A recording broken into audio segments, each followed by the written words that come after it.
Good morning, everyone. I hope everyone's well and doing okay today. I thought that I would try making some braciole. Now, and I'm going to read to you what braciole is because a lot of people don't know. It is a classic Southern Italian and Italian-American dish consisting of thin, texturized meat that is stuffed with a savory filling, rolled up, tied with kitchen twine, and slow braised in a rich tomato sauce for a few hours at a time until it is fork tender. So it takes a lot of time to make it, so I'm going to do this in spurts. First of all, I'm going to show you what the meat looks like. It's hard to find this at Kroger. Excuse me. So what this is boneless beef ribeye steaks cut thin. Now, you need to find meat that is cut thin like this, and meat that is better, ribeye, London broil, something like that, that's cut in strips, okay? Because what you're going to do is each one of these is going to be an individual braciole that will be rolled, take the twine, wrap around it, and put in sauce to cook for like 2 to 3 hours. So I did find this. It's usually expensive, which it shows is $21. This was reduced to $13. And it's still good for, I don't know, 4 more days. So that's why I thought I would make this today. It's got a couple areas that you have to do first before you prepare the actual stuffing of the meat. The first one is get a little container, and in it you're going to put some of the basic ingredients that will go in it first. So let me just show you what I've done so far. So my recipe says to add a half a cup of dried Italian style breadcrumbs. I have a gluten-free husband, so I use gluten-free Italian style breadcrumbs. I've mixed them in here. Then you can add about 2/3 of a cup of Parmesan cheese and a half a cup of grated provolone cheese. Well, I've also found this really good cheese at the store, and it's got all those in it. It's got Romano, Asiago, Parmesan, mozzarella, and what else? Slow mozzarella, Parmesan, that's about it. But it's already mixed and finely shredded, as you can see. So what I do with that, I just put a whole cup of it in with the breadcrumbs. Once you put that in, then you add about 2 tablespoons of chopped fresh parsley. I just happen to have parsley growing in my little herb garden on the side porch. So I took some pieces of it, and there's about 2 here. I usually try to make more and then I can freeze this this beginning crumbs, breadcrumbs salad, what I call it a salad, which is the first part of this. And you go ahead and you add the breadcrumbs, or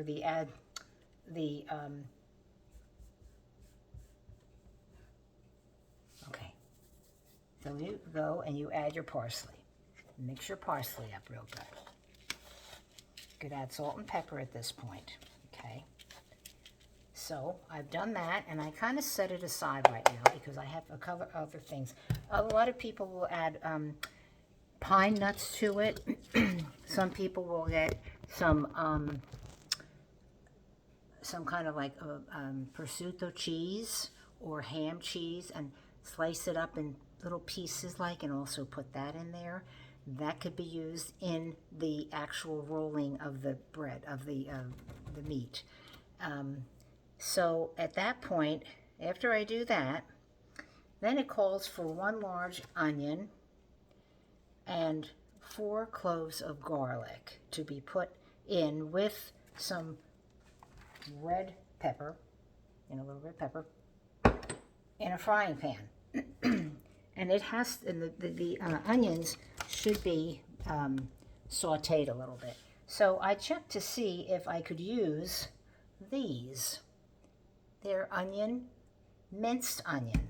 And it did say that if I use them, that could be a possibility. It may turn the onion a little bit brown, but that's okay. It doesn't make any difference because it's all going to go into the same pot. So I decided I would put about, a tablespoon or two, because it's minced onion, in this little frying pan. We'll see how this works. Let's get this out of the way first.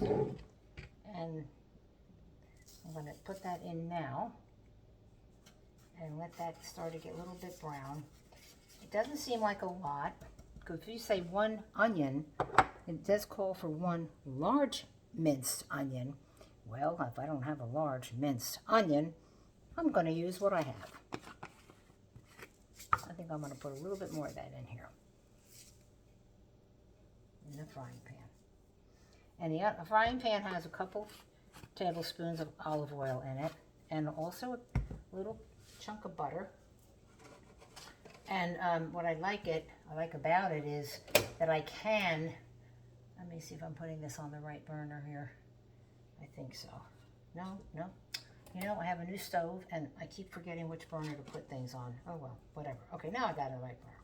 All right, so the butter's going to melt, and then all these little minced pieces of onion will start to fill up a little bit and get a little bit more moist. While that's happening, I've got some garlic here, 4 cloves of minced garlic that I have already in a jar, so I can do that. And then I have some of the red pepper. I don't have a whole lot of red pepper, but that's enough in there, I think. Okay, let me see if I can get this on high to cook it a little bit faster. Okay, and then I'm just going to drop in the garlic. I think everybody likes garlic, and that sure makes a great Italian meal taste awfully good. Okay, so this is going to simmer a little bit in this mixture here, and then add to this. I will add the pepper. And again, I'm not putting a lot of pepper in. You can put in, or you don't have to put any in at all, actually, but just enough to give it a little bit of a taste and a flavor. Okay, let's beat up a little bit. Now, and there's so many parts to this to make it. So this is one of the reasons why when I make this, I will make enough that I could freeze. Now, I could freeze this mixture, this breaded mixture, with the breadcrumbs in it and everything in here. I froze it once before, and it always comes out really good. So that is what I dropped a little bit of. Wait, hold on. Let me get that. Today was not a good day for me. I got up and went to the store to get the little extra that I needed to get, and then it poured. It just poured. So I got all wet. I put the sweatshirt on, realizing that I have a stain on the front of it, but you know what? It's okay, because I'm going to take it off and put something else on later on, and I look like a human being then. Okay, so anyway. So this has to cook up a little bit, and then as you can look and see that you can kind of tell where the onion has gotten bigger in size. It's not real flat like it was before, so you want that to cook up a little bit for about 3 or 4 minutes. So we have that going. Eventually this will all be mixed in together, but we have to do it in little sections like this. Okay, so now that it's got a little bit of a boil to it, the next thing is going to be to add fresh basil. So again, I went into my garden, and this is fresh basil from my garden. Oh my God, it smells so incredibly good. So I chopped it all up, And see the bubbling now. I'm going to turn this off. And I'm going to add the basil to it. This alone smells good by itself, to be honest with you. Anyway, okay, so this is phase one. We've gotten the basic breadcrumb mixture together. We've gotten this all mixed together. And this will eventually go into the breadcrumb mixture.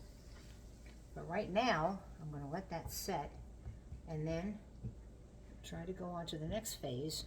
The next phase is going to be preparing the meat so that we can get it ready. And this string, I get this string, I buy this stuff and I use it for anything that I want to wrap. And if you have your meats wrapping like this, just remember that it's on there, but don't try to eat it. You know, that's the important part. Okay, so anyway, so that's what we're doing right now. So this is all ready to go. We're going to let that set for a little bit, and I will be right back. Okay, so we're pretty much done with our filling right now. So what I'm going to do is take the onion mixture that I made in the little frying pan and add it to the breadcrumb mixture. Okay, and we're going to mix that up real good because that's about all we have to do with this part of it. Now, if we want to make it a little bit more moist, all we have to do is add a little bit of olive oil to it. So it makes it a little bit moister. Let me see if I can show you what I have here. Okay. And I think I do want to add, and like I said, some people add some meat to it, other things. The majority, it's done with herbs. You put all the herbs that you love to eat in this. So I'm going to add a little bit of olive oil to this.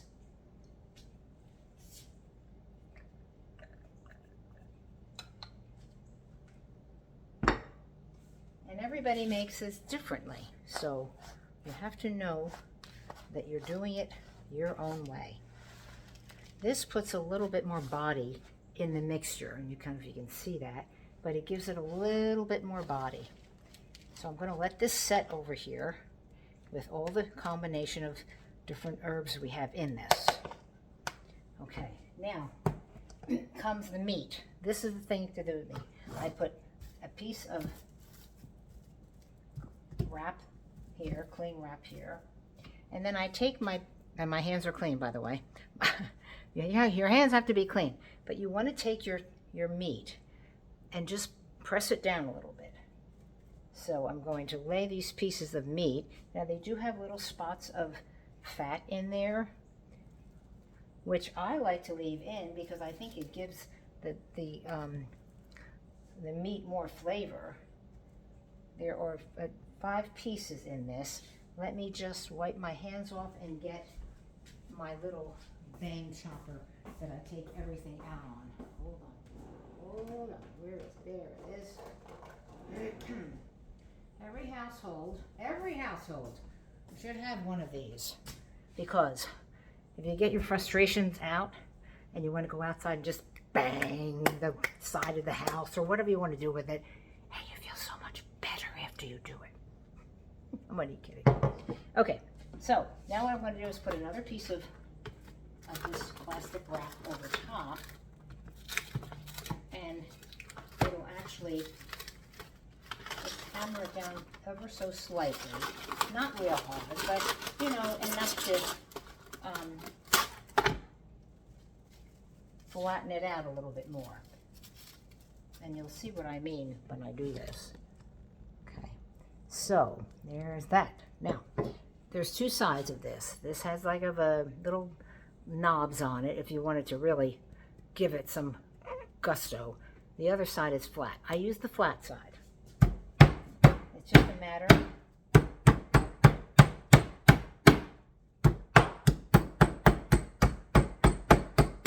have to do it hard. We'll flatten it out maybe another inch or so. And then, let's see if I can get this little guy over a little bit. He's kind of close to the other one. That's good enough.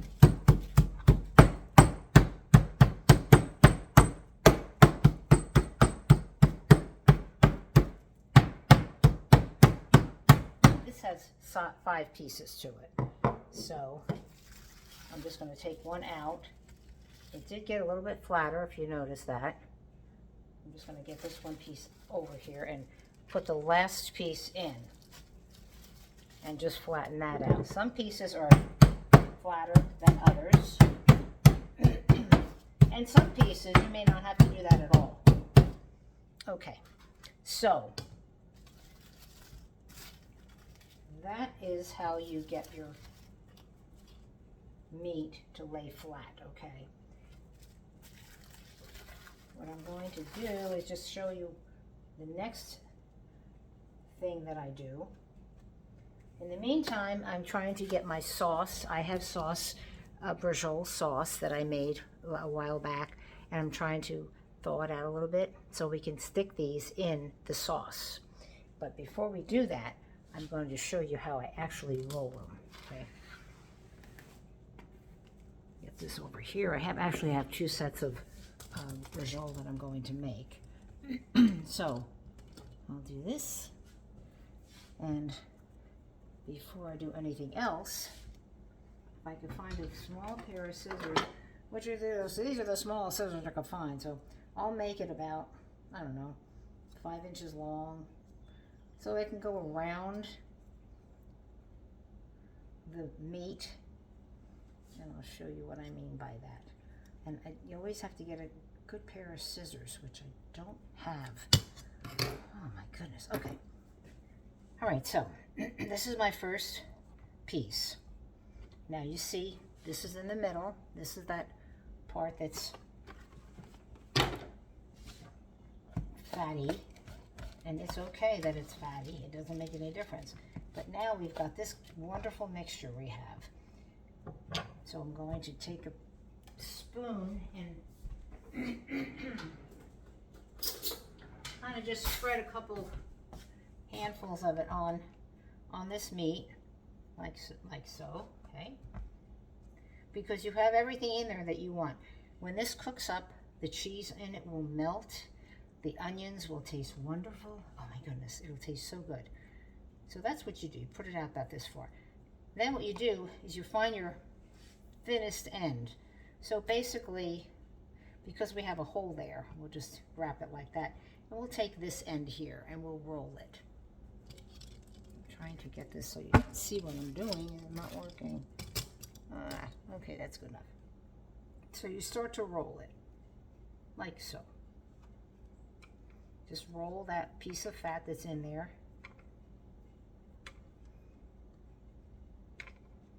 Bring it around. So that's your first one. I usually leave it on the last little piece because I have to get my string and put it underneath. So I put a piece of string there and a piece of string here. I lift it up. That's on the other side. And I put one on that end and a piece of string on this end. Now you're putting the string in here. You're going to tie a double knot.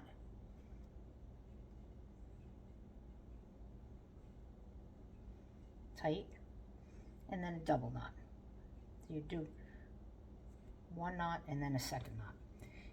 And this keeps all of the ingredients inside the meat while it's cooking, which, I mean, makes it makes it so good.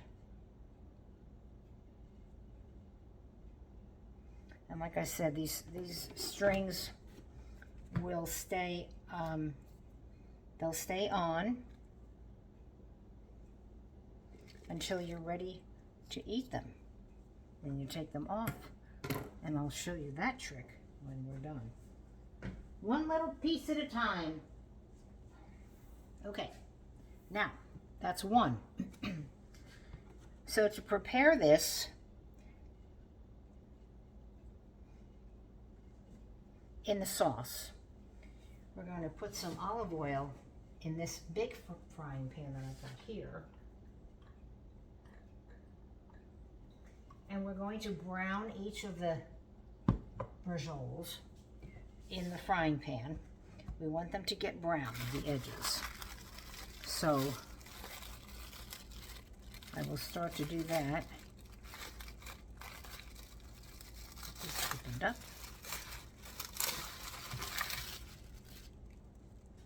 I'll put this on low, I think. We don't want it to cook too fast. So we just kind of set it in the frying pan. Okay, just let it set there on low, and it'll start to get browned. In the meanwhile, we'll go to the next one.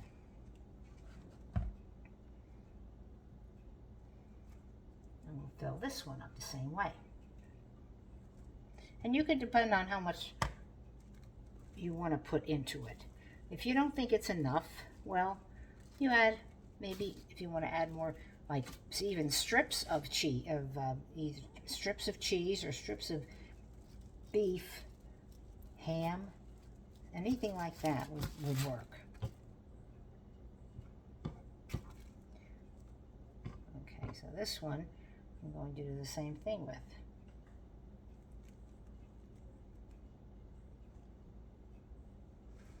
It's better if you can try to get your strings cut ahead of time, because otherwise you are doing 3 things at one time and it's not working out. Believe me, it's not working out. Anyway, but it'll be fine. This is my second time doing it. So far, so good. I did a double knot there. I have to get my small scissors out, though, because this is just not working. These are just too big.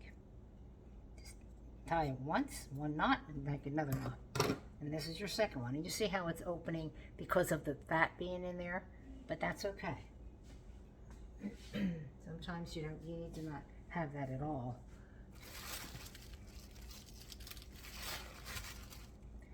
Okay, so this is, you notice this one has a little bit more of a skinny end on it. So that's what the end would be for me to start with that and then finish it up with this bigger end.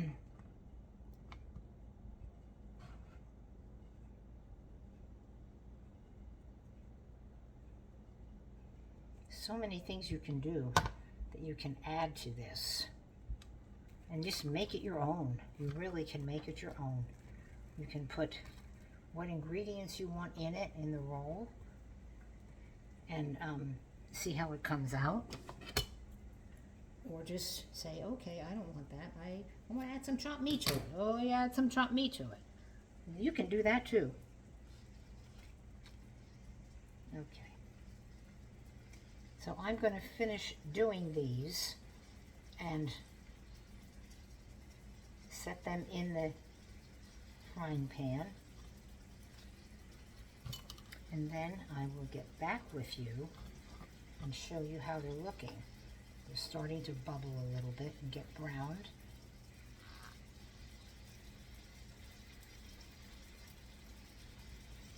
I hear them sizzling. I don't think you can hear them sizzling, but I can hear them sizzling. It's very time consuming. It's something that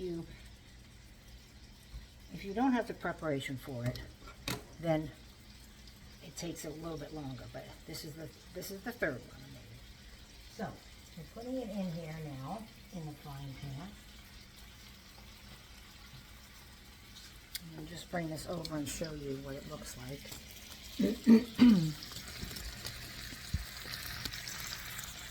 So you're starting to bubble a little bit.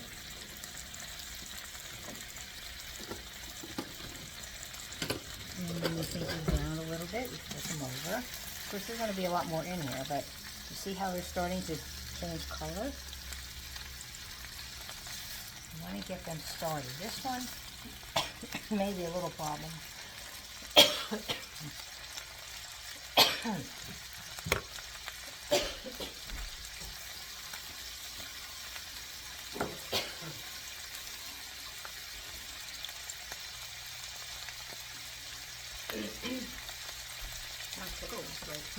Not good. Okay. Oh, they even smell good. So you want it on low. So basically, I'll get them all started. I'll put them all in this frying pan, get them all browned, nice and browned, and let them simmer in there for a short time. And then, well, by that time, I think my sauce will be pretty much defrosted, and we can go to the next step. Okay? I'll be back. Okay. I rolled all of my meat and you can see them all cooking now. They're sizzling. They're getting all nice and brown. And you saw how much of the breadcrumb mixture I made. I still have a lot of it left. So what I'll do with this, I'll probably put it in a plastic container or in a plastic baggie or something, stick it in the freezer so that I have it if I want to make it again. This is very time consuming. You have to have everything just in place. And sometimes things don't work out to get them in place, but this wasn't too bad today. It's a rainy day today. It's been pouring all afternoon. It's not a happy day. And Maddie's not happy either. Right, Maddie? Maddie sees, yeah, Maddie's saying, oh, I smell something really good. She can't have this, though. So, I'm rolling these over until they get nice and brown. And after browning, I will put in some white wine. And it'll give it more flavor, and it'll taste really, really good. I kind of pour it over top a little bit. I hear it sizzling a little bit. And what that's going to do is going to get all, oh, it smells good too. It's going to get all the juices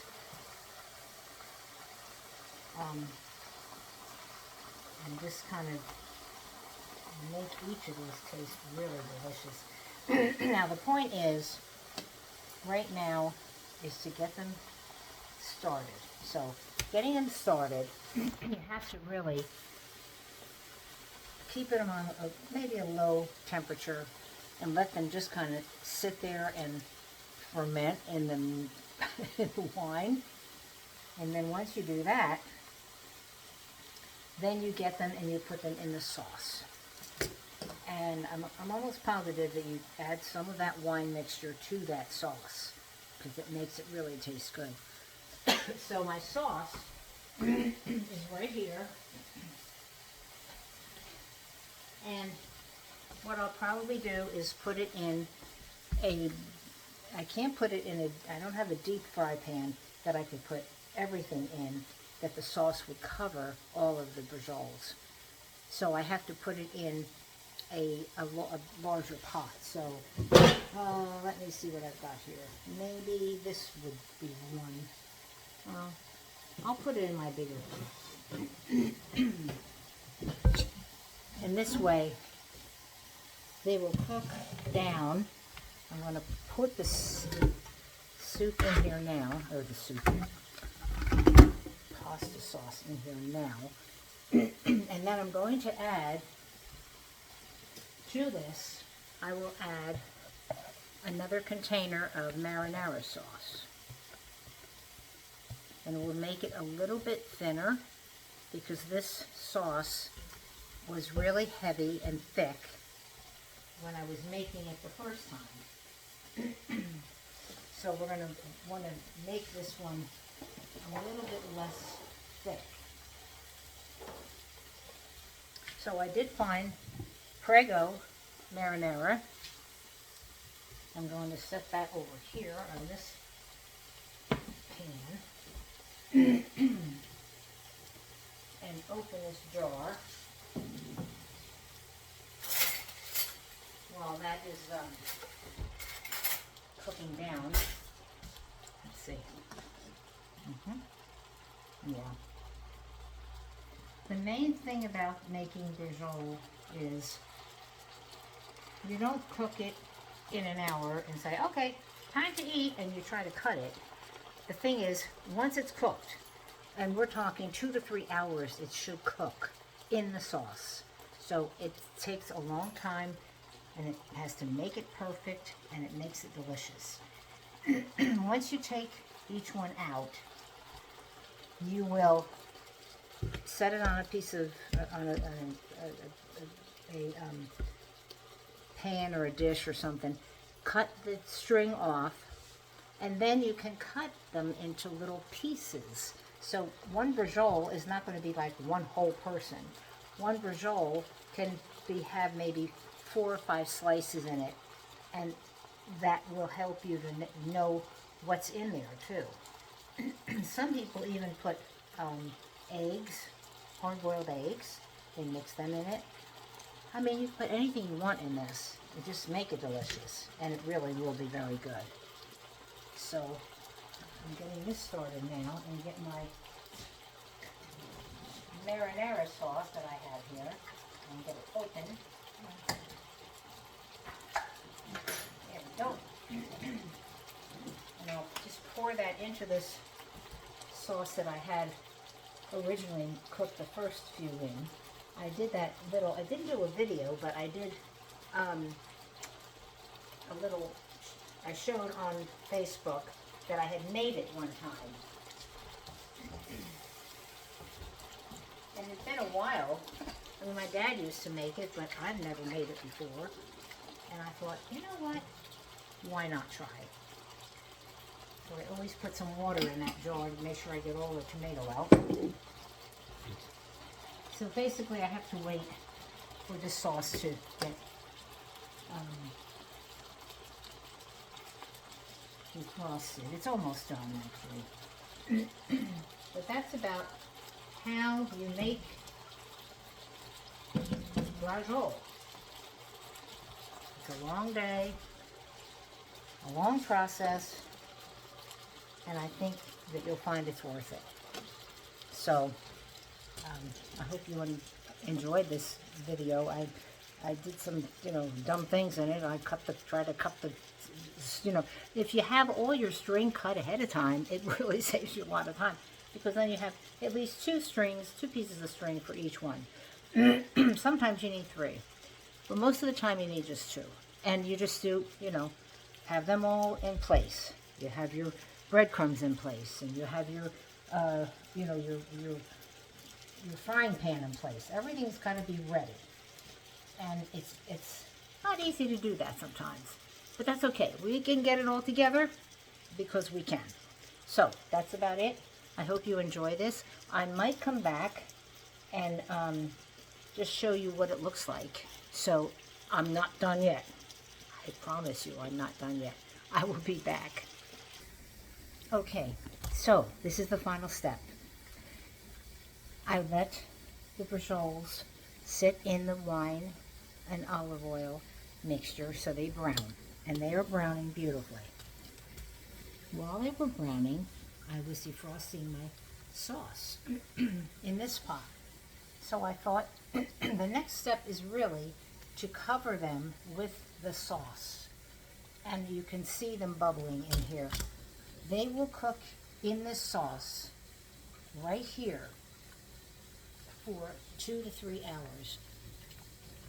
And I'm telling you the truth, it takes a good 2 to 4 hours for these to get so tender that they will just melt in your mouth. So it's an experiment to try. I'm going to keep them on low now that they fit. I wasn't sure if they would fit, that's why I took my big pot out. But I still have some sauce in here that is not defrosted yet. But what I plan to do is cook these on low for the next hour. Once this is defrosted completely, I would very gently take them each out and put them in this whole pot of sauce so they're completely covered. As you can see, they're covered, but not to the very top. I mean, this one's not, you know, it's covered, but there's still some parts of it showing. And you want them to be totally covered so that they can cook. And a lot of that wine is just penetrating into that sauce right now. And then once I get this finished and mix it up again, it'll totally be mixed and it'll be just beautiful and delicious. So I can't give you a little taste of it now because I know that they're not done. They still have to be flipped over and they still have to cook. So the rest is up to you. I hope you try this. Like I said, you just do your own thing with it, and it doesn't have to be perfect. But the point is, it has to cook. They have to cook for at least 3 to 4 hours to make them delicious. And then you serve them with pasta and a side dish of maybe a salad or something with that. And that alone, with the pasta and this, you've got a meal. Don't forget. Try it. I hope you enjoyed the video. Stay well. Talk to you soon. Bye-bye.